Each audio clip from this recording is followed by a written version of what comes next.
ಆತ್ಮೀಯರೇ, ನಿಮ್ಮೆಲ್ಲರಿಗೂ ಇಂದಿನ ದಿವ್ಯಬಲಿ ಪೂಜೆಗೆ ಆತ್ಮೀಯ ಸುಸ್ವಾಗತ. ಇಂದು ದಿನಾಂಕ 17 ಪಾಸ್ಕಾ ಕಾಲದ ಅಷ್ಟದಿನಗಳ 5ನೇ ದಿನ ಶುಕ್ರವಾರ. ಈ ದಿನದ ದಿವ್ಯಬಲಿ ಪೂಜೆ ಇದೀಗ ನೇರ ಪ್ರಸಾರಗೊಳ್ಳಲಿದೆ. ಇಂದಿನ ದೇವಬಲಿ ಪೂಜೆಯನ್ನು ಅರ್ಪಿಸುವವರು 1ನೇ ಸ್ವಾಮಿ ಅರುಣ್ ಸಂತೋಷ್ ರವರು. ಪ್ರಸ್ತುತ ಗುರುಗಳು ಮಹಾಧರ್ಮ ಕ್ಷೇತ್ರದ ಶೈಕ್ಷಣಿಕ ಮಂಡಳಿಯ ಜಂಟಿ ಕಾರ್ಯದರ್ಶಿಯಾಗಿಯೂ ಮತ್ತು ಮಹಾಧರ್ಮ ಕ್ಷೇತ್ರದ ಕುಟುಂಬ ಕಲ್ಯಾಣ ಆಯೋಗದಲ್ಲಿ ಆಪ್ತ ಸಮಾಲೋಚಕರಾಗಿಯೂ ತಮ್ಮ ಸೇವೆಯನ್ನು ಸಲ್ಲಿಸುತ್ತಿದ್ದಾರೆ.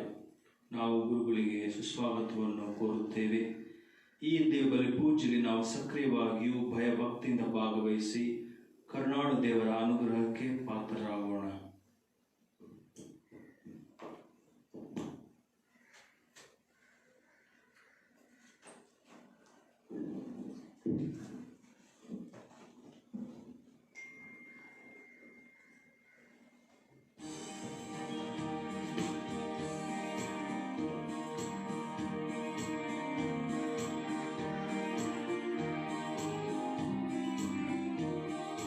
ಸಾವನ್ನು ಜಯಿಸಿದ ಯೇಸು ಪ್ರಭು, ಮತ್ತೊಮ್ಮೆ ಬಂದನು ನಮ್ಮ ಪ್ರಭು. ಶಾಂತಿಯು ನಿಮಗೆ ಎಂದ ಪ್ರಭು, ಶಾಂತಿ ಸಂದೇಶವ ತಂದ ಪ್ರಭು. ಶಿಷ್ಯರಿಗೆ ಯೇಸುವನು ಕಣ್ಣುಡನೆ ಮೈ ಕಂಪಿಸಿತು. ಆನಂದದ ಅಲೆಗಳಲ್ಲಿ ಮನಸ್ಸುಗಳು ತೇಲಾಡಿತು. ಹೆದರಿರುವ ನಮ್ಮೆಲ್ಲರನ್ನು ಕೈಯನ್ನು ಹಿಡಿಯಲು ಅವರಿರರು. ಮನಸ್ಸಿನಲ್ಲಿ ಹೊಸ ಧೈರ್ಯವನ್ನು ತುಂಬಲು ನಮ್ಮಯ ಜೊತೆಗಿರರು. ನಂಬಿದರೆ ಭಯವಿಲ್ಲ, ಭಾಗ್ಯದ ನಿಧಿಯೇ ಯೇಸು ಪ್ರಭು. ಕಷ್ಟಗಳ ಮರೆಸುತ್ತಲೇ ಬಾಳನ್ನು ಬೆಳಗುವ ಯೇಸು ಪ್ರಭು. ಪಿತನ ಮತ್ತು ಸುತನ ಮತ್ತು ಪವಿತ್ರಾತ್ಮನ ನಾಮದಲ್ಲಿ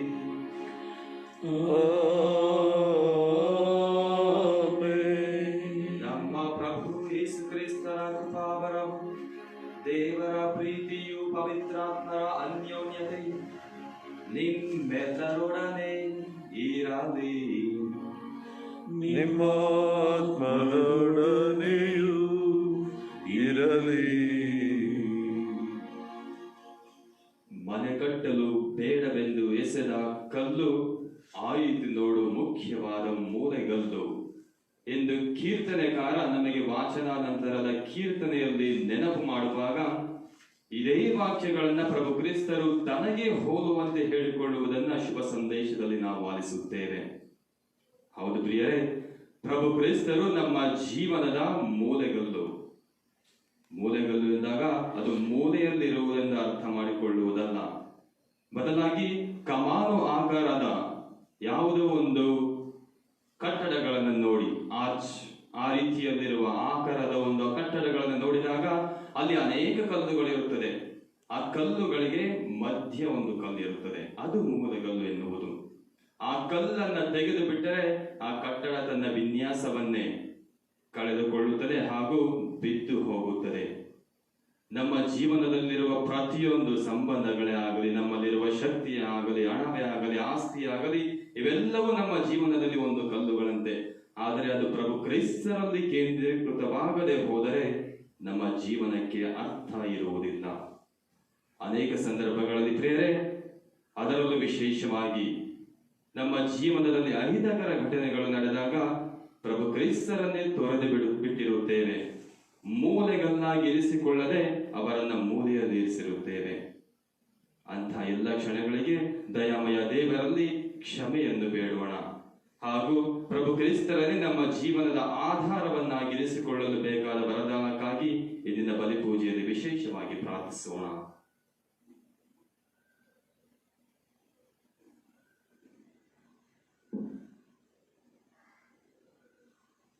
ಸರ್ವಶಕ್ತ ದೇವರಿಗೂ ಸಹೋದರ ಸಹೋದರಿಯರೇ, ನಿಮಗೂ ಯೋಚನೆಯಿಂದಲೂ ನುಡಿಯಿಂದಲೂ ನಡತೆಯಿಂದಲೂ ಕರ್ತವ್ಯ ಲೋಪದಿಂದಲೂ ನಾನು ಅನೇಕ ಪಾಪಗಳನ್ನು ಮಾಡಿದ್ದೇನೆಂದು ನಿವೇದಿಸುತ್ತೇನೆ.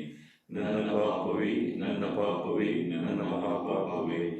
ಆದ್ದರಿಂದ ಸದಾ ಕನ್ನಿಕೆಯಾದ ಸಂತ ಮರಿಯಮ್ಮನವರನ್ನು, ಸಕಲ ದೇವದೂತರನ್ನು, ಸಂತರನ್ನು, ಸಹೋದರ ಸಹೋದರಿಯರೇ, ನಿಮ್ಮನ್ನು ನನಗಾಗಿ ನನ್ನ ಪ್ರಭು ದೇವರಲ್ಲಿ ಪ್ರಾರ್ಥಿಸಬೇಕೆಂದು ಬೇಡಿಕೊಳ್ಳುತ್ತೇನೆ. ಸರ್ವಶಕ್ತ ದೇವರು ನಮಗೆ ದಯೆ ತೋರಿಸಿ ನಮ್ಮ ಪಾಪಗಳನ್ನು ಕ್ಷಮಿಸಿ ನಮ್ಮನ್ನು ನಿತ್ಯ ಜೀವಕ್ಕೆ ಕರೆದೊಯ್ಯಲಿ. ಆಮೆನ್.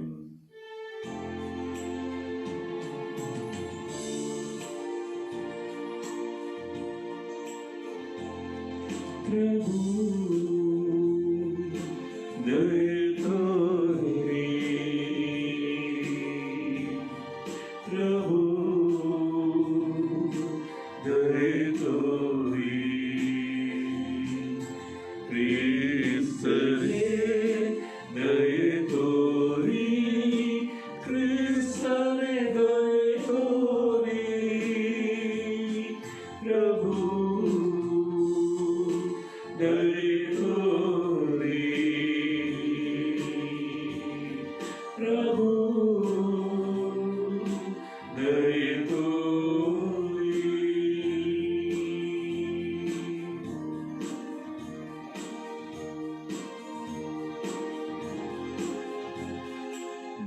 ಮಹೋನ್ನತದಲ್ಲಿ ದೇವರಿಗೆ ಮಹಿಮೆ, ಭುವಿಯಲ್ಲಿ ಸುಮನಸ್ಕರಿಗೆ ಶಾಂತಿ. ಪ್ರಭು ದೇವರೇ, ಸ್ವರ್ಗದ ರಾಜರೇ, ಸರ್ವಶಕ್ತ ದೇವ ಪಿತನೇ, ನಾವು ನಿಮ್ಮನ್ನು ಸ್ತುತಿಸುತ್ತೇವೆ, ಭಜಿಸುತ್ತೇವೆ, ಆರಾಧಿಸುತ್ತೇವೆ, ಮಹಿಮೆ ಪಡಿಸುತ್ತೇವೆ. ನಿಮ್ಮ ಉನ್ನತ ಮಹಿಮೆಗಾಗಿ ನಿಮಗೆ ಕೃತಜ್ಞತೆಯನ್ನು ಸಲ್ಲಿಸುತ್ತೇವೆ. ಮಹೋನ್ನತದಲ್ಲಿ ದೇವರಿಗೆ ಮಹಿಮೆ, ಭುವಿಯಲ್ಲಿ ಸುಮನಸ್ಕರಿಗೆ ಶಾಂತಿ. ಪ್ರಭು ಯೇಸು ಕ್ರಿಸ್ತರೇ, ಕೈಕ ಪುತ್ರರೇ, ಪ್ರಭು ದೇವರೇ, ದೇವರ ಕುರಿ ಮರಿಯೇ, ಪಿತನ ಪುತ್ರರೇ, ಲೋಕದ ಪಾಪಗಳನ್ನು ಪರಿಹರಿಸುವವರೇ, ನಮಗೆ ದಯೆ ತೋರಿ, ಲೋಕದ ಪಾಪಗಳನ್ನು ಪರಿಹರಿಸುವವರೇ, ನಮ್ಮ ಪ್ರಾರ್ಥನೆಯನ್ನು ಅಂಗೀಕರಿಸಿರಿ. ಪಿತನ ಬಲಗಡೆಯಲ್ಲಿ ಆಸೀನರಾಗಿರುವವರೇ, ನಮಗೆ ದಯೆ ತೋರಿ. ಮಹೋನ್ನತದಲ್ಲಿ ದೇವರಿಗೆ ಮಹಿಮೆ, ಭುವಿಯಲ್ಲಿ ಸುಮನಸ್ಕರಿಗೆ ಶಾಂತಿ. ಏಕೆಂದರೆ ನೀವೊಬ್ಬರೇ ಪರಿಶುದ್ಧರು, ನೀವೊಬ್ಬರೇ ಪ್ರಭು, ನೀವೊಬ್ಬರೇ ಮಹೋನ್ನತರು, ಯೇಸು ಕ್ರಿಸ್ತರೇ. ಪವಿತ್ರಾತ್ಮರೊಡನೆ ದೇವ ಪಿತನ ಮಹಿಮೆಯಲ್ಲಿ ಇರುವವರು ನೀವು. Amen, amen, amen. ಪ್ರಾರ್ಥಿಸೋಣ. ಸರ್ವಶಕ್ತ ಸದಾ ಜೀವಿಸುವ ದೇವರೇ, ಮಾನವ ಕುಲವನ್ನು ನಿಮ್ಮೊಡನೆ ಮರಳಿ ಸಂಧಾನಗೊಳಿಸಲು ನೀವು ಸ್ಥಾಪಿಸಿದ ಒಡಂಬಡಿಕೆಯ ಮೂಲಕ ಈ ಪಾಸ್ಕ ಬಲಿಯನ್ನು ನಮಗಿದ್ದೇನೆ. ನಾವು ವಿಶ್ವಾಸದಿಂದ ಆಚರಿಸಿ ನಿವೇದಿಸುವುದನ್ನು ನಮ್ಮ ಜೀವನದಲ್ಲಿ ಕಾರ್ಯರೂಪಕ್ಕೆ ತರುವಂತೆ ನಮ್ಮ ಮನಗಳನ್ನು ಅನುಗೊಳಿಸಿರಿ. ನಿಮ್ಮೊಂದಿಗೆ ಪವಿತ್ರಾತ್ಮರ ಐಕ್ಯದಲ್ಲಿ ದೇವರಾಗಿ ಯುಗ ಯುಗಾಂತರಕ್ಕೂ ಜೀವಿಸಿ ಆಳುವ ನಮ್ಮ ಪ್ರಭುವು ನಿಮ್ಮ ಪುತ್ರರು ಆಗಿರುವ ಯೇಸು ಕ್ರಿಸ್ತರ ಮುಖಾಂತರ ನಿಮ್ಮನ್ನು ಪ್ರಾರ್ಥಿಸುತ್ತೇವೆ.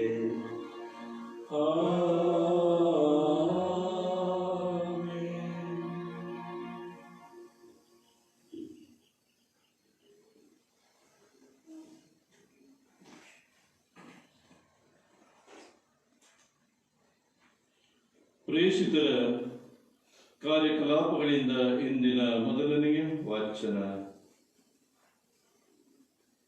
ಪೇತ್ರ ಮತ್ತು ಯೋಹಾನ ಜನರನ್ನು ಉದ್ದೇಶಿಸಿ ಇನ್ನೂ ಮಾತನಾಡುತ್ತಿದ್ದರು. ಆಗ ಯಾಜಕರು, ಮಹಾದೇವಾಲಯದ ದಳಪತಿಗಳು, ಸದ್ದುಕಾಯರು ಅಲ್ಲಿಗೆ ಬಂದರು. ಯೇಸುವಿನ ಪುನರುತ್ಥಾನದ ಆಧಾರದ ಮೇಲೆ ಮೃತರಾದ ಎಲ್ಲರೂ ಪುನರುತ್ಥಾನ ಹೊಂದುವರು ಎಂದು ಈ ಇಬ್ಬರು ಪ್ರೇಷಿತರು ಬೋಧಿಸುತ್ತಿದ್ದರು. ಇದನ್ನು ಕೇಳಿ ಸಿಟ್ಟುಗೊಂಡಿದ್ದ ಅವರು ಪೇತ್ರ, ಯೋಹಾನರನ್ನು ಬಂಧಿಸಿದರು. ಆಗಲೇ ಹೊತ್ತು ಮೀರಿದ್ದರಿಂದ ಮಾರನೆಯ ದಿನದವರೆಗೆ ಅವರನ್ನು ಸೆರೆಮನೆಯಲ್ಲಿ ಇಟ್ಟರು. ಆದರೆ ಪ್ರೇಷಿತರ ಬೋಧನೆಯನ್ನು ಕೇಳಿದ ಅನೇಕರು ವಿಶ್ವಾಸಿಗಳಾದರು. ಭಕ್ತ ವಿಶ್ವಾಸಿಗಳ ಸಂಖ್ಯೆ ಸುಮಾರು 5,000ಕ್ಕೆ ಏರಿತು. ಮಾರನೆಯ ದಿನ ಯಹೂದ್ಯ ಅಧಿಕಾರಿಗಳು, ಪ್ರಮುಖರು, ಧರ್ಮಶಾಸ್ತ್ರಿಗಳು ಜೆರುಸಲೇಮಿನಲ್ಲಿ ಸಭೆ ಸೇರಿದರು. ಪ್ರಧಾನ ಯಾಜಕ ಅನ್ನ ಹಾಗೂ ಕಾಯಿಫ, ಯೋಹಾನ, ಅಲೆಕ್ಸಾಂಡರ್ ಮತ್ತು ಪ್ರಧಾನ ಯಾಜಕನ ಕುಟುಂಬದವರು ಆ ಸಭೆಯಲ್ಲಿ ಹಾಜರಿದ್ದರು. ಪ್ರೇಷಿತರನ್ನು ಸಭೆಯ ಮುಂದೆ ನಿಲ್ಲಿಸಿ, ಇದೆಲ್ಲವನ್ನು ನೀವು ಯಾರ ಹೆಸರಿನಲ್ಲಿ ಮತ್ತು ಯಾವ ಅಧಿಕಾರದಿಂದ ಮಾಡಿದಿರಿ ಎಂದು ಪ್ರಶ್ನಿಸಿದರು. ಪೇತ್ರನು ಪವಿತ್ರಾತ್ಮಭರಿತನಾಗಿ ಹೀಗೆಂದು ಉತ್ತರ ಕೊಟ್ಟನು. ಜನರ ಅಧಿಕಾರಿಗಳೇ, ಪ್ರಮುಖರೇ, ನಾವು ಒಬ್ಬ ಕುಂಟನಿಗೆ ಮಾಡಿದ ಕಾರ್ಯದ ಬಗ್ಗೆ ಅವನು ಸ್ವಸ್ಥನಾದುದು ಹೇಗೆಂದು ನೀವು ನಮ್ಮನ್ನು ಇಂದು ಪ್ರಶ್ನಿಸುತ್ತಿರುವಿರಿ. ನಿಮಗೂ ಇಸ್ರಾಯೇಲಿನ ಎಲ್ಲ ಜನರಿಗೂ ಈ ವಿಷಯ ತಿಳಿದಿರಲಿ. ನಜರೇತಿನ ಯೇಸು ಕ್ರಿಸ್ತರ ನಾಮದ ಶಕ್ತಿಯಿಂದಲೇ ಈ ಮನುಷ್ಯನು ಪೂರ್ಣ ಗುಣ ಹೊಂದಿ ನಿಮ್ಮ ಮುಂದೆ ನಿಂತಿದ್ದಾನೆ. ನೀವು ಶಿಲುಬೆಗೇರಿಸಿ ಕೊಂದದ್ದು ಈ ಯೇಸುವನ್ನೇ. ದೇವರು ಅವರನ್ನು ಪುನರುತ್ಥಾನಗೊಳಿಸಿದ್ದಾರೆ. ಮನೆ ಕಟ್ಟುವವರಾದ ನೀವು ಬೇಡವೆಂದು ಮೂಲೆಗಿಸಿದ ಕಲ್ಲೇ ಪ್ರಮುಖ ಮೂಲೆಗಲ್ಲಾಯಿತು ಎಂದು ಬರೆದಿರುವುದು ಇವರನ್ನು ಕುರಿತೇ. ಇವರಿಂದಲ್ಲದೆ ಬೇರಾರಿಂದಲೂ ನಮಗೆ ಜೀವೋದ್ಧಾರವಿಲ್ಲ. ಇವರ ನಾಮವನ್ನು ಬಿಟ್ಟರೆ ಈ ಧರೆಯಲ್ಲಿರುವ ಬೇರೆ ಯಾವ ನಾಮದಿಂದಲೂ ನಾವು ಜೀವೋದ್ಧಾರ ಹೊಂದುವಂತಿಲ್ಲ. ಪ್ರಭುವಿನ ವಾಕ್ಯವಿದು. ದೇವರಿಗೆ ಕೃತಜ್ಞತೆ ಸಲ್ಲಲಿ. ಕೀರ್ತನೆ 118.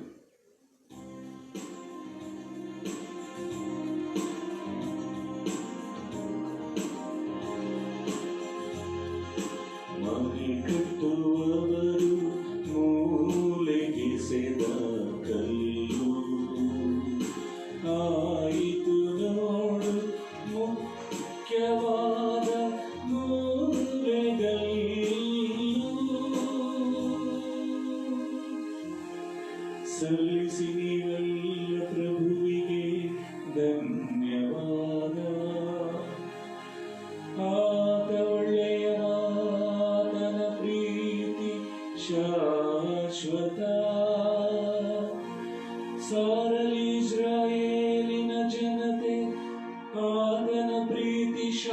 ಶಾಶ್ವತ ಎಂದೇ ಸಾರಲಿ ಆತನ ಭಕ್ತರ ಪಂಥ, ಆತನ ಪ್ರೀತಿ ಶಾಶ್ವತ ಅಂತ.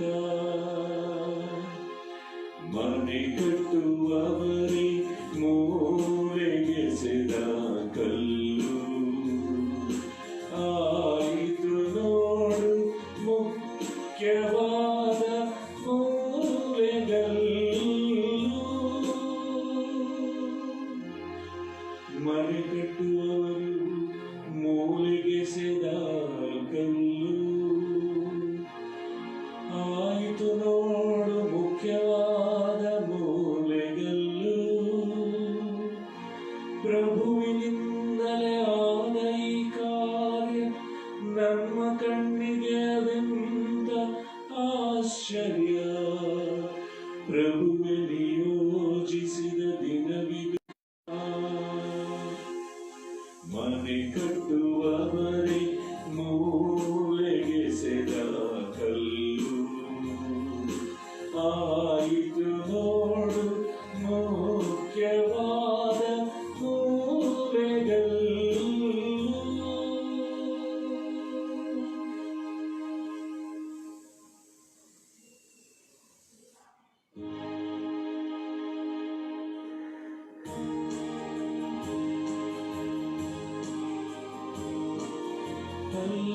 Hallelujah, hallelujah, hallelujah. Hallelujah, hallelujah, hallelujah. ಪ್ರಭುವೆ ನಿಯೋಜಿಸಿದ ದಿನವಿದು, ಹರ್ಷಿಸಿ ಆನಂದಿಸೋಣ ಎಂದು. Hallelujah, hallelujah, hallelujah, hallelujah.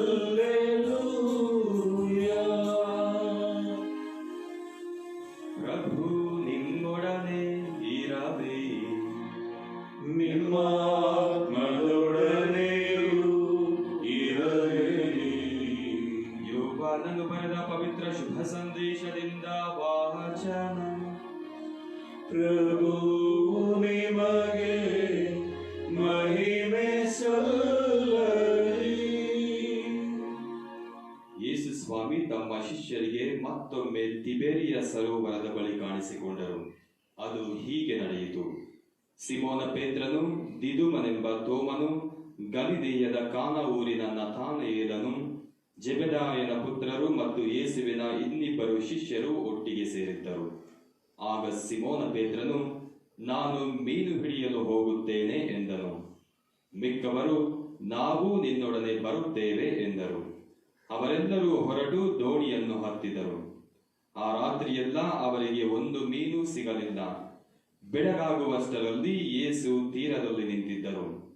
ಆದರೆ ಅವರು ಯೇಸು ಎಂದು ಶಿಷ್ಯರಿಗೆ ಹೊಳೆಯಲಿಲ್ಲ. ಯೇಸು ಅವರಿಗೆ, ಮಕ್ಕಳೇ, ಊಟಕ್ಕೆ ಏನಾದರೂ ಸಿಕ್ಕಿದೆ ಎಂದು ಕೇಳಿದರು.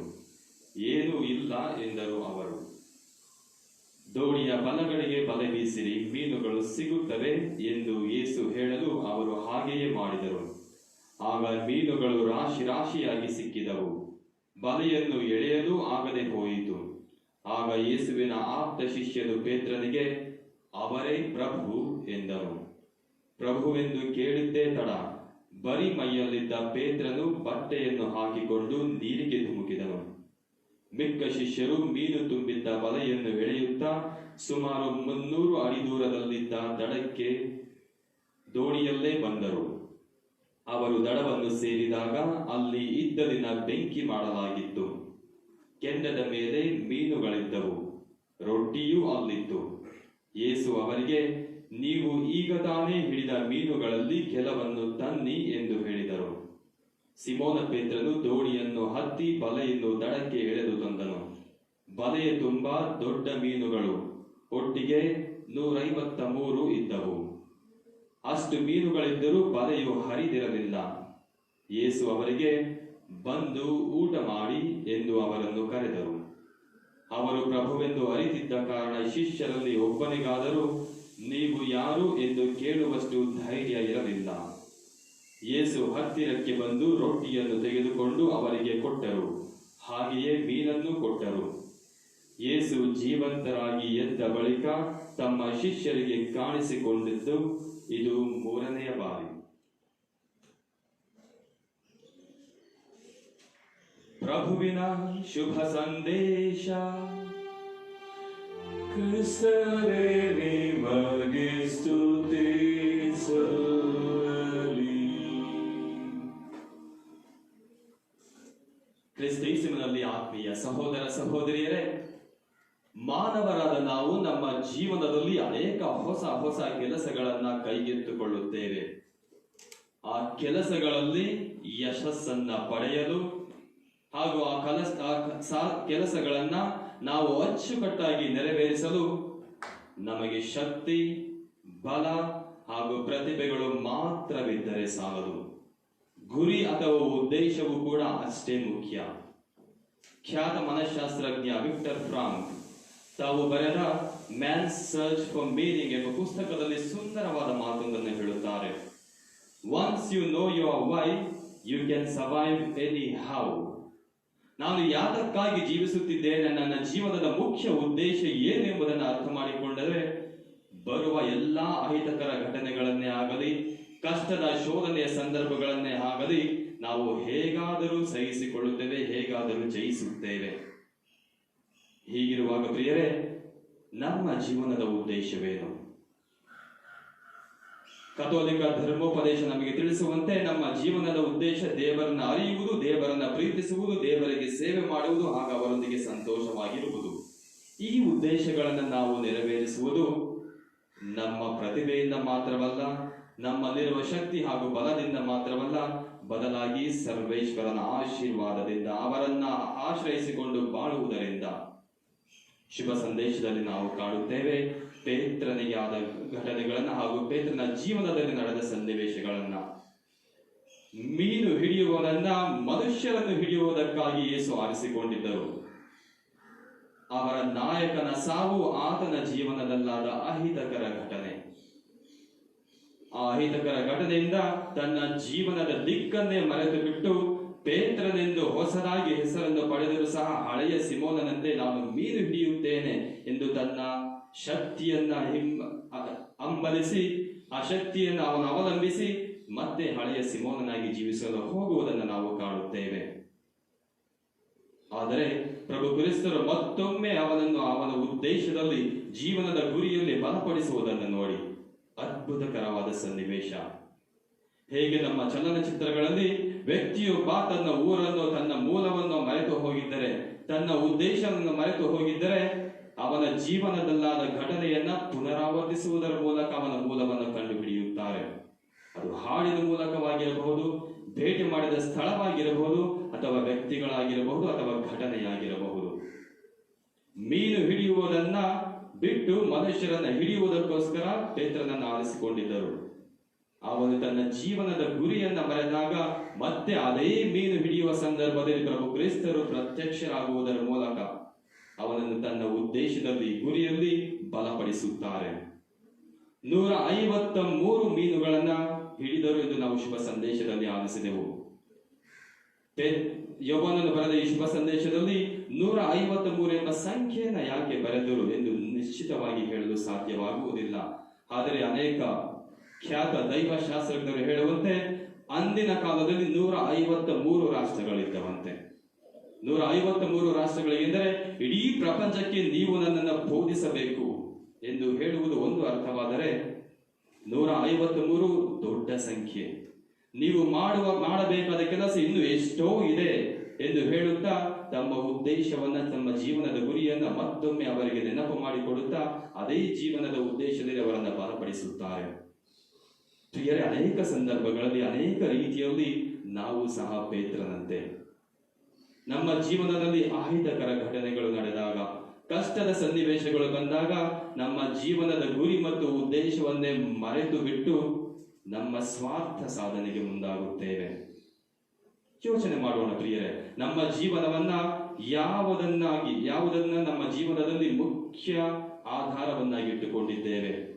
ನಮ್ಮ ಹಣ, ಆಸ್ತಿ, ಶಕ್ತಿ ಮತ್ತು ಪ್ರತಿಭೆಯನ್ನು, ಅಥವಾ ಇವೆಲ್ಲವುಗಳ ಮೂಲವಾದ ಇವೆಲ್ಲವುಗಳನ್ನು ನಮಗೆ ನೀಡುವ ಪ್ರಭು ಕ್ರಿಸ್ತರನ್ನು? ಕೀರ್ತನೆಕಾರ ತಾನು ಬರೆದ ಕೀರ್ತನೆ 118:8 ಹೇಳುತ್ತಾನೆ, ಮನುಜರಲ್ಲಿ ಭರವಸೆ ಇಡುವುದಕ್ಕಿಂತ ಪ್ರಭುವನ್ನು ಆಶ್ರಯಿಸಿಕೊಳ್ಳುವುದು ಹಿತ ಎಂದು. ಇವೆಲ್ಲವನ್ನು ನೀಡುವ ಪ್ರಭು ಕ್ರಿಸ್ತರನ್ನೇ, ದೇವರನ್ನೇ ನಮ್ಮ ಜೀವನದ ಆಧಾರವನ್ನ ಇಟ್ಟುಕೊಂಡು ನಾವು ಬಾಳುವುದಾದರೆ ನಮ್ಮಲ್ಲಿರುವ ಹಣ, ಆಸ್ತಿ, ಪ್ರತಿಭೆಗಳನ್ನ ಯಾವುದಕ್ಕೋಸ್ಕರ ಬಳಸಿಕೊಳ್ಳುತ್ತಿದ್ದೇವೆ? ದೇವರ ಹಾಗೂ ಪರರ ಸೇವೆಗೋ ಅಥವಾ ನಮ್ಮ ಸ್ವಾರ್ಥ ಸಾಧನೆಗೋ? ಯೋಚಿಸೋಣ.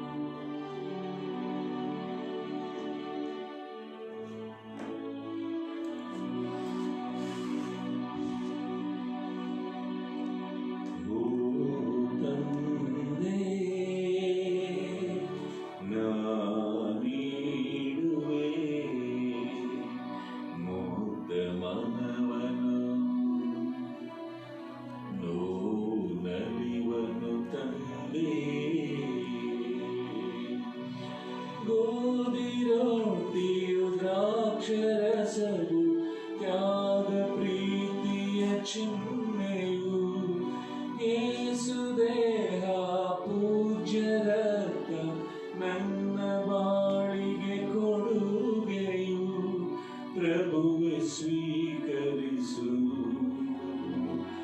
ಎನ್ನನೇ ಹರಸು. ಸಹೋದರ ಸಹೋದರಿಯರೇ, ನನ್ನ ಮತ್ತು ನಿಮ್ಮ ಬಲಿಯು ಸರ್ವಶಕ್ತಾಪಿತ ದೇವರಿಗೆ ಅಂಗೀಕೃತವಾಗುವಂತೆ ಪ್ರಾರ್ಥಿಸಿರಿ. ಪ್ರಭು ತಮ್ಮ ನಾಮದ ಸ್ತುತಿ ಹಾಗೂ ಮಹಿಮೆಗಾಗಿಯೂ ನಮ್ಮ ಮತ್ತು ನಮ್ಮ ಇಡೀ ಪವಿತ್ರ ಧರ್ಮಸಭೆಯ ಒಳಿತಿಗಾಗಿಯೂ ಈ ಬಲಿಯನ್ನು ನಿಮ್ಮ ಕರಗಳಿಂದ ಸ್ವೀಕರಿಸಲಿ. ಪ್ರಭು ಪಾಸ್ಕ ಕಾಣಿಕೆಗಳ ಭವ್ಯ ವಿನಿಮಯವನ್ನು ಕರುಣೆಯಿಂದ ನಮ್ಮಲ್ಲಿ ಸಂಪೂರ್ಣಗೊಳಿಸಿರಿ. ಹೀಗೆ ನಾವು ಲೌಕಿಕ ಆಶಾಪಾಶಗಳಿಂದ ದೂರವಾಗಿ ಸ್ವರ್ಗೀಯ ಕೊಡುಗೆಗಳಿಗೆ ಹಾತೊರೆಯುವಂತಾಗಲಿ. ನಮ್ಮ ಪ್ರಭು ಕ್ರಿಸ್ತರ ಮುಖಾಂತರ ನಿಮ್ಮನ್ನು ಪ್ರಾರ್ಥಿಸುತ್ತೇವೆ.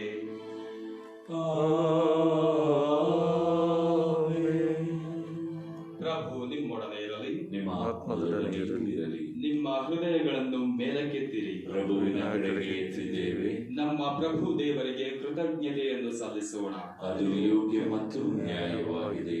ಪ್ರಭು ಎಲ್ಲಾ ಕಾಲದಲ್ಲೂ ನಿಮ್ಮನ್ನು ಸ್ತುತಿಸುವುದು, ವಿಶೇಷವಾಗಿ ನಮ್ಮ ಪಾಸ್ಕ ಬಲಿಯಾದ ಕ್ರಿಸ್ತರು ಅರ್ಪಿತರಾದ ಈ ಕಾಲದಲ್ಲಿ ಅತ್ಯಾಡಂಬರದಿಂದ ನಿಮ್ಮನ್ನು ಕೊಂಡಾಡುವುದು ನಿಜವಾಗಿ ಯೋಗ್ಯವೂ ನ್ಯಾಯವೂ ಆಗಿದೆ, ನಮ್ಮ ಕರ್ತವ್ಯವೂ ರಕ್ಷಣೆಯೂ ಆಗಿದೆ. ಏಕೆಂದರೆ ಲೋಕದ ಪಾಪಗಳನ್ನು ಪರಿಹರಿಸಿದ ನೈಜ ಕುರಿಮರಿಯವರೇ, ತಮ್ಮ ಮರಣದಿಂದ ನಮ್ಮ ಮರಣವನ್ನು ವಿನಾಶ ಮಾಡಿ ತಮ್ಮ ಪುನರುತ್ಥಾನದಿಂದ ನಮಗೆ ಪುನರ್ಜೀವ ಕೊಟ್ಟವರು ಅವರೇ. ಪಾಸ್ಕ ಮಹದಾನಂದದಿಂದ ತುಂಬಿ ಎಲ್ಲಾ ದೇಶಗಳು, ಜನಾಂಗಗಳು ನಿಮ್ಮ ಸ್ತುತಿಯಲ್ಲಿ ಉಲ್ಲಾಸಿಸುತ್ತವೆ. ಅಂತೆಯೇ ಸ್ವರ್ಗೀಯ ಶಕ್ತರು, ದೂತಗಣಗಳು ಒಂದಾಗಿ ನಿಮ್ಮ ಮಹಿಮೆಯ ನಿರಂತರ ಗೀತೆಯನ್ನು ಹಾಡುತ್ತಾ ಘೋಷಿಸುತ್ತಾರೆ. ಪರಿಶುದ್ಧರು ಪರಿಶುದ್ಧರು ಸೇನಾಧೀಶ್ವರ ಪ್ರಭುದೇವರು, ಪರಿಶುದ್ಧರು ಪರಿಶುದ್ಧರು ಪರಿಶುದ್ಧರು ಪರಿಶುದ್ಧರು, ಇಹ ಪರಗಳು ನಿಮ್ಮ ಮಹಿಮೆಯಿಂದ ತುಂಬಿವೆ. ಮಹೋನ್ನತದಲ್ಲಿ ಹೋಸಾನ ಹೋಸಾನ ಹೋಸಾನ ಹೋಸಾನ ಹೋಸಾನ, ಪ್ರಭುವಿನ ನಾಮದಲ್ಲಿ ಬರುವವರು ಸ್ತುತಿಗೆ ಪಾತ್ರರು. ಮಹೋನ್ನತದಲ್ಲಿ ಹೋಸಾನ ಹೋಸಾನ ಹೋಸಾನ ಹೋಸಾನ ಹೋಸಾನ. ಪ್ರಭು, ನೀವು ನಿಜವಾಗಿಯೂ ಪರಿಶುದ್ಧರು, ಸರ್ವ ಪರಿಶುದ್ಧತೆಯ ಬುಗ್ಗೆಯೂ ನೀವೇ. ಈ ಕೊಡುಗೆಗಳ ಮೇಲೆ ನಿಮ್ಮ ಪವಿತ್ರಾತ್ಮರ ಧ್ವನಿಯನ್ನು ಸುರಿಸಿ ಪಾವನಗೊಳಿಸಿರೆಂದು ಪ್ರಾರ್ಥಿಸುತ್ತೇವೆ.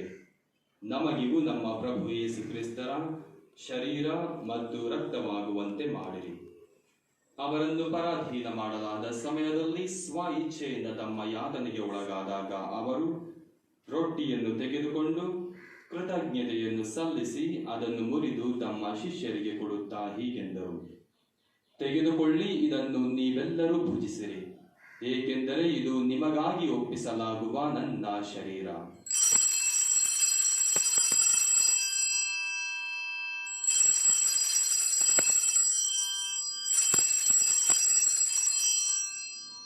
ಅಂತೆಯೇ ಭೋಜನದ ಅಂತ್ಯದಲ್ಲಿ ಅವರು ಪಾನಪಾತ್ರೆಯನ್ನು ತೆಗೆದುಕೊಂಡು ಮತ್ತೊಮ್ಮೆ ನಿಮಗೆ ಕೃತಜ್ಞತೆಯನ್ನು ಸಲ್ಲಿಸಿ ತಮ್ಮ ಶಿಷ್ಯರಿಗೆ ಕೊಡುತ್ತಾ ಹೀಗೆಂದರು, ತೆಗೆದುಕೊಳ್ಳಿ ಮತ್ತು ಇದರಿಂದ ನೀವೆಲ್ಲರೂ ಪಾನ ಮಾಡಿರಿ, ಏಕೆಂದರೆ ಇದು ಹೊಸ ಮತ್ತು ಅನಂತ ಒಡಂಬಡಿಕೆಯ ನನ್ನ ರಕ್ತದ ಪಾತ್ರೆ.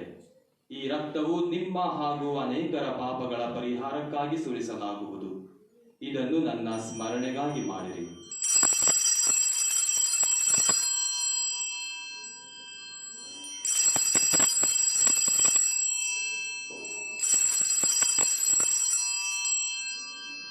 ವಿಶ್ವಾಸದ ರಹಸ್ಯ.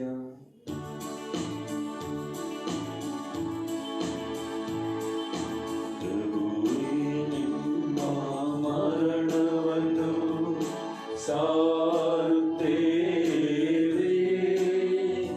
ನೀವು ಮರಳಿ ಬರುವ ತನಕ ನಿಮ್ಮ ಪುನರುತ್ಥಾನವನ್ನು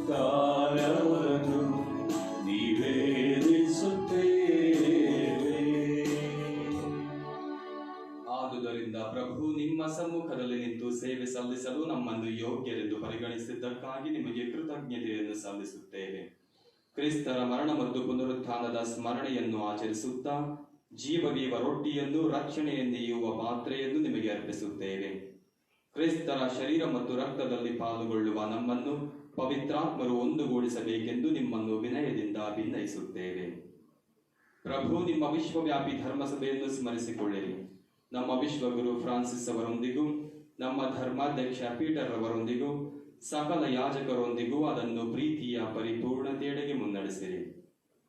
ಪ್ರಭು, ಪುನರುತ್ಥಾನದ ನಿರೀಕ್ಷೆಯನ್ನು ವಿಶ್ರಮಿಸುತ್ತಿರುವ ನಮ್ಮ ಸಹೋದರ ಸಹೋದರಿಯರನ್ನು, ನಿಮ್ಮ ದಯೆಯಲ್ಲಿ ಮೃತರಾದ ಎಲ್ಲರನ್ನೂ ಸ್ಮರಿಸಿಕೊಳ್ಳಿರಿ. ಅವರನ್ನು ನಿಮ್ಮ ಸಮ್ಮುಖದ ಪ್ರಭೆಗೆ ಬರಮಾಡಿರಿ.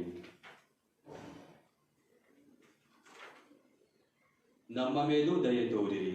ದೇವಮಾತೆ ಪೂಜ್ಯ ಕನ್ಯಾ ಮರಿಯಮ್ಮನವರೊಂದಿಗೂ ಆಕೆಯ ಪತಿ ಸಂತ ಜೋಸೆಫರೊಂದಿಗೂ ಪುನೀತ ಪ್ರೇಷಿತರೊಂದಿಗೂ ಎಲ್ಲಾ ಕಾಲಗಳಲ್ಲಿ ನಿಮ್ಮ ಮೆಚ್ಚುಗೆಗೆ ಪಾತ್ರರಾದ ಸಕಲ ಸಂತರೊಂದಿಗೂ ನಾವು ನಿತ್ಯ ಜೀವದಲ್ಲಿ ಸಹಭಾಗಿಗಳಾಗಿ ನಿಮ್ಮನ್ನು ಸ್ತುತಿಸಿ ಮಹಿಮೆ ಪಡಿಸುವಂತೆ ನಿಮ್ಮ ಪುತ್ರ ಯೇಸು ಕ್ರಿಸ್ತರ ಮುಖಾಂತರ ಪ್ರಾರ್ಥಿಸುತ್ತೇವೆ. ಇವರ ಮುಖಾಂತರವು ಇವರೊಂದಿಗೂ ಇವರಲ್ಲಿಯೂ ಸರ್ವಶಕ್ತ ತಂದೆಯಾದ ದೇವರೇ, ಪವಿತ್ರಾತ್ಮರ ಐಕ್ಯದಲ್ಲಿ ಸರ್ವ ಗೌರವವು ಮಹಿಮೆಯು ಯುಗಯುಗಾಂತರಕ್ಕೂ ನಿಮಗೆ ಸಲ್ಲಲಿ.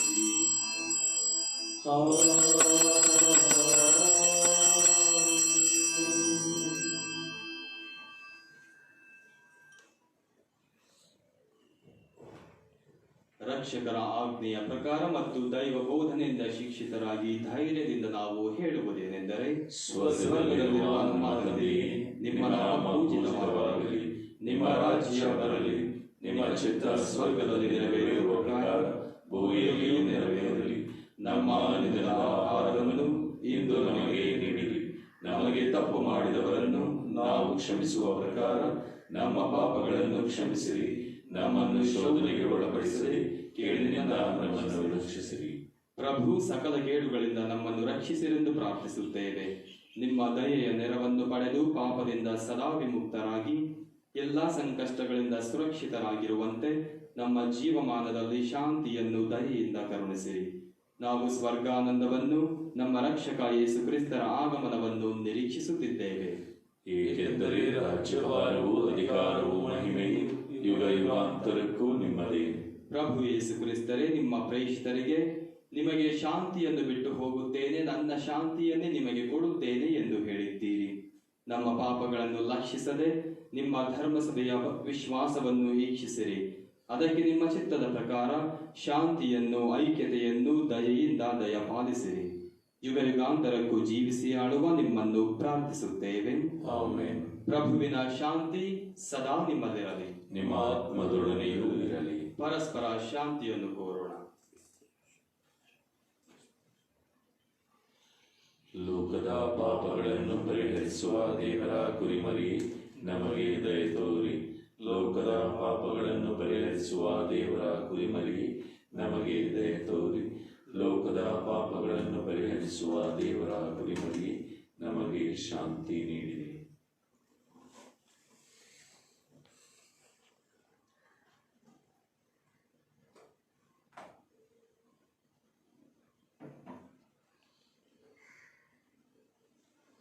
ಇಗೋ ದೇವರ ಕುರಿಮರಿ, ಇಗೋ ಇವರೇ ಲೋಕದ ಪಾಪಗಳನ್ನು ಪರಿಹರಿಸುವವರು. ಕುರಿಮರಿಯ ಭೋಜನಕ್ಕೆ ಆಹ್ವಾನಿತರು ಭಾಗ್ಯವಂತರು. ಪ್ರಭು ತಾನು ನನ್ನ ಮನೆಯನ್ನು ಪ್ರವೇಶಿಸಲು ನಾನು ಪಾತ್ರನಲ್ಲ, ಆದರೆ ತಾವು ಒಂದೇ ಒಂದು ಮಾತನ್ನು ನುಡಿಯಿರಿ, ನನ್ನ ಆತ್ಮವು ಸ್ವಸ್ಥವಾಗುವುದು.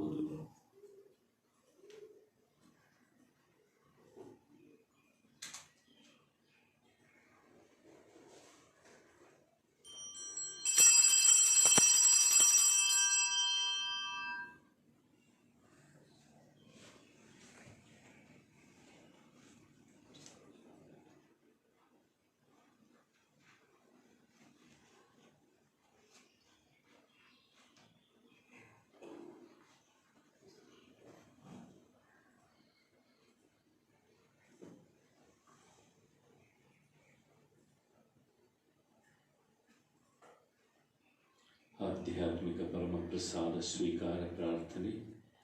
ಓ ನನ್ನ ಯೇಸುವೆ, ನೀವು ನಿಜವಾಗಿಯೂ ಪರಮ ಪ್ರಸಾದ ಸಂಸ್ಕಾರದಲ್ಲಿ ಪ್ರಸನ್ನರಾಗಿದ್ದೀರಿ ಎಂದು ನಾನು ವಿಶ್ವಾಸಿಸುತ್ತೇನೆ. ನಾನು ಎಲ್ಲಕ್ಕಿಂತ ಮಿಗಿಲಾಗಿ ನಿಮ್ಮನ್ನು ಪ್ರೀತಿಸುತ್ತೇನೆ ಹಾಗೂ ನಿಮ್ಮನ್ನು ನನ್ನ ಆತ್ಮಕ್ಕೆ ಸ್ವೀಕರಿಸಲು ಹಂಬಲಿಸುತ್ತೇನೆ. ನಾನು ಈ ಸಂದರ್ಭದಲ್ಲಿ ನಿಮ್ಮನ್ನು ಸಂಸ್ಕಾರದ ರೂಪದಲ್ಲಿ ಸ್ವೀಕರಿಸಲು ಆಗದೇ ಇರುವುದರಿಂದ ದಯಮಾಡಿ ಆಧ್ಯಾತ್ಮಿಕವಾಗಿ ನನ್ನ ಹೃದಯಕ್ಕೆ ಆಗಮಿಸಿ ನಾನು ನಿಮ್ಮನ್ನು ಆಲಂಗಿಸುತ್ತೇನೆ. ನನ್ನನ್ನು ಎಂದಿಗೂ ನಿಮ್ಮಿಂದ ಅಗಲಿ ಹೋಗಲು ಬಿಡಬೇಡಿರಿ. ಆಮೆನ್.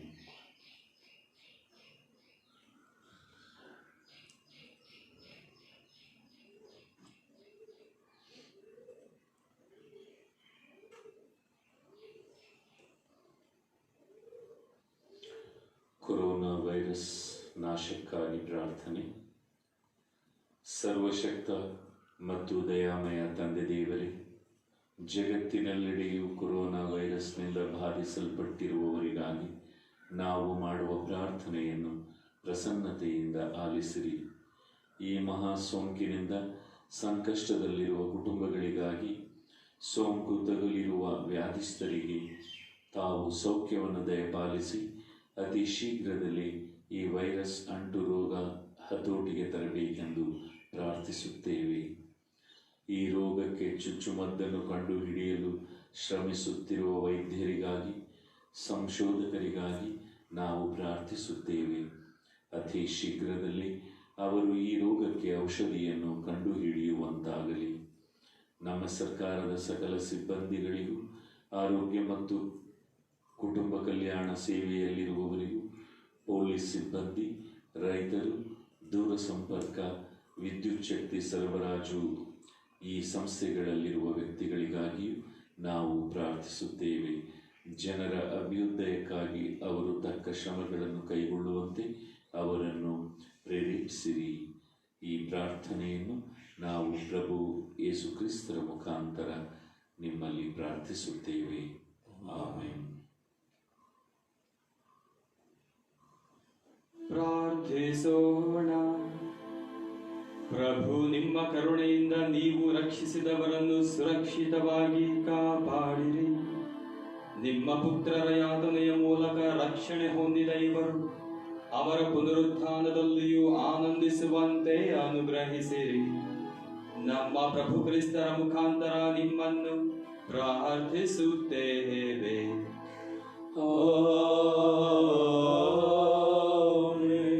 ಪ್ರಭು ನಿಮ್ಮೊಡನೆ ಇರಲಿ, ನಿಮ್ಮ ಆತ್ಮದೊಡನೆಯೂ ಇರಲಿ. ಸರ್ವಶಕ್ತ ದೇವರಾದ ಪಿತಾ ಮತ್ತು ಸುತ ಮತ್ತು ಪವಿತ್ರಾತ್ಮರು ನಿಮ್ಮನ್ನು ಆಶೀರ್ವದಿಸಲಿ.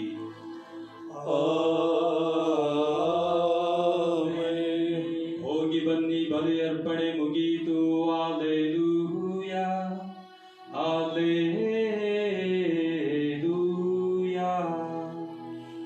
ದೇವರಿಗೆ ಕೃತಜ್ಞತೆ ಸಲ್ಲಲಿ. Hallelujah, hallelujah.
ಶಾಂತ ಹೃದಯರು, ದೀನ ಹೃದಯರು, ಆದರಿಸುವೆ. ನನ್ನ ಹೃದಯವನ್ನು ನಿಮ್ಮ ಹೃದಯದಂತೆ ಮಾಡ ಕರುಣಿಸಿ.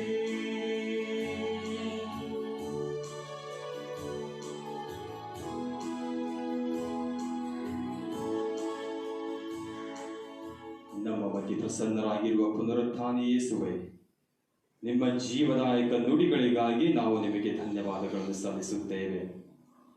ನಿಮ್ಮನ್ನೇ ನಮ್ಮ ಜೀವನದ ಮುಖ್ಯ ಮೂಲೆಗಲ್ಲನ್ನಾಗಿ ಇರಿಸಿಕೊಂಡು ನಾವು ಬಾಳುವಂತೆ ನಮ್ಮನ್ನು ಆಶೀರ್ವದಿಸಿರಿ. ನಮ್ಮ ಜೀವನದ ಉದ್ದೇಶವನ್ನು, ಸೃಷ್ಟಿಕರ್ತರಾದ ನಿಮಗೆ ಸೇವೆ ಸಲ್ಲಿಸುವ ಅತಿ ಮುಖ್ಯ ಉದ್ದೇಶವನ್ನು ನಾವು ಎಂದಿಗೂ ಮರೆಯದಂತೆ ನಮ್ಮನ್ನು ಆಶೀರ್ವದಿಸಿರಿ.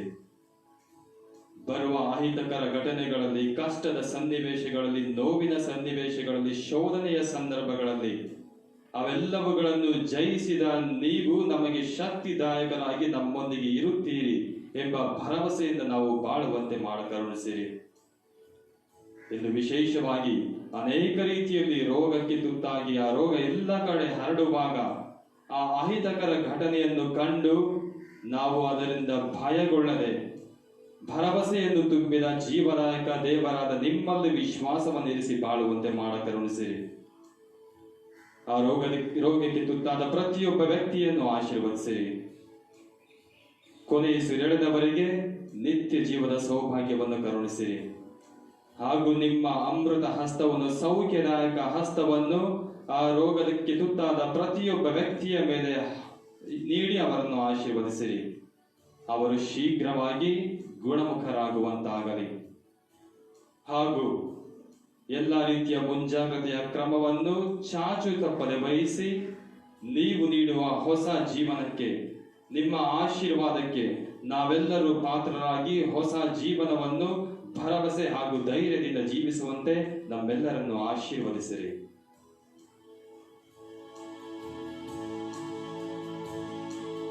ದಾಹ ಪಡುವ ಸರ್ವರು ಬಂದು ನನ್ನಿಂದ ಕುಡಿಯಲಿ.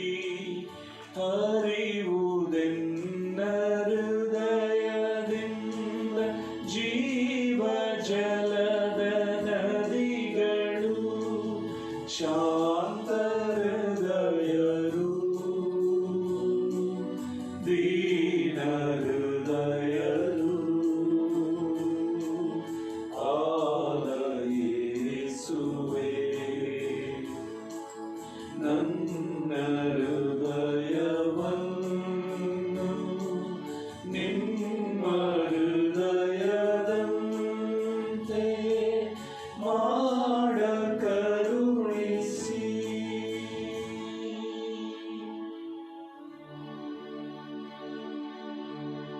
ಎಂಥ ದಿವ್ಯ ಸಂಸ್ಕಾರ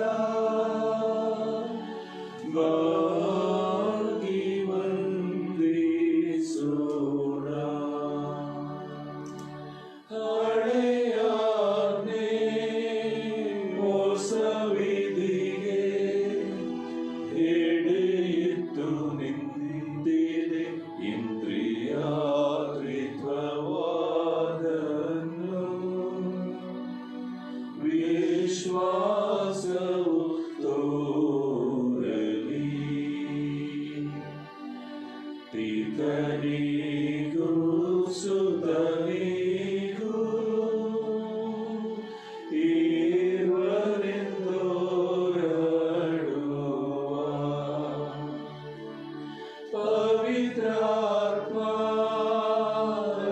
ಪವಿತ್ರಾತ್ಮರವರಿಗೂ ಸ್ತುತಿ ಜಯ ಮಂಗಳ ಸಮಪ್ರಭೆ ಗೌರವವು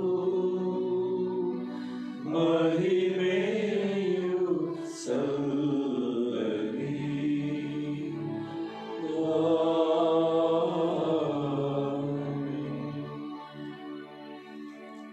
ಪ್ರಾರ್ಥಿಸೋಣ. ದೇವರೇ, ಈ ಅದ್ಭುತಕರವಾದ ಸಂಸ್ಕಾರವನ್ನು ನಿಮ್ಮ ಯಾತನೆಯ ಸ್ಮಾರಕವಾಗಿ ಬಿಟ್ಟಿದ್ದೀರಿ. ನಾವು ನಿಮ್ಮ ಶರೀರದ ಮತ್ತು ರಕ್ತದ ಪವಿತ್ರ ರಹಸ್ಯಗಳನ್ನು ಆರಾಧಿಸಿ ಅದರಿಂದ ನಿಮ್ಮ ರಕ್ಷಣಾ ಫಲಗಳನ್ನು ನಮ್ಮಲ್ಲಿ ಸದಾ ಅನುಭವಿಸುವಂತೆ ಅನುಗ್ರಹಿಸಿರಿ. ಪಿತಾ ದೇವರೊಂದಿಗೆ ಪವಿತ್ರಾತ್ಮರ ಐಕ್ಯದಲ್ಲಿ ಏಕದೇವರಾಗಿ ಯುಗ ಯುಗಾಂತರಕ್ಕೂ ಜೀವಿಸಿ ಆಳುವ ನಿಮ್ಮನ್ನು ಪ್ರಾರ್ಥಿಸುತ್ತೇವೆ.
ಪುನರುತ್ಥಾನರಾದರೇಸು ಹಾಡಿರಿ ಹಲ್ಲೆಲೂಯಾ. ಶಾಶ್ವತ ಜೀವ ತಂದರೇಸು ಹಾಡಿರಿ hallelujah. Hallelujah hallelujah hallelujah hallelujah hallelujah hallelujah hallelujah. Yesu ಜನಿಸಿ ಧರೆಯೊಳು ನೆಲೆಸಿ ಪ್ರೀತಿಯ ತೋರುತ್ತಾ ಶಿಲುಬೆಯ ಹೊತ್ತು ಪ್ರಾಣವ ತೆತ್ತು ಮೃತ್ಯುವ ತಂದರು. ಯೇಸು ಜನಿಸಿ ಧರೆಯೊಳು ನೆಲೆಸಿ ಪ್ರೀತಿಯ ತೋರುತ್ತಾ ಶಿಲುಬೆಯ ಹೊತ್ತು ಪ್ರಾಣವ ತೆತ್ತು ಮುಕ್ತಿಯ ತಂದರು. Hallelujah hallelujah hallelujah hallelujah.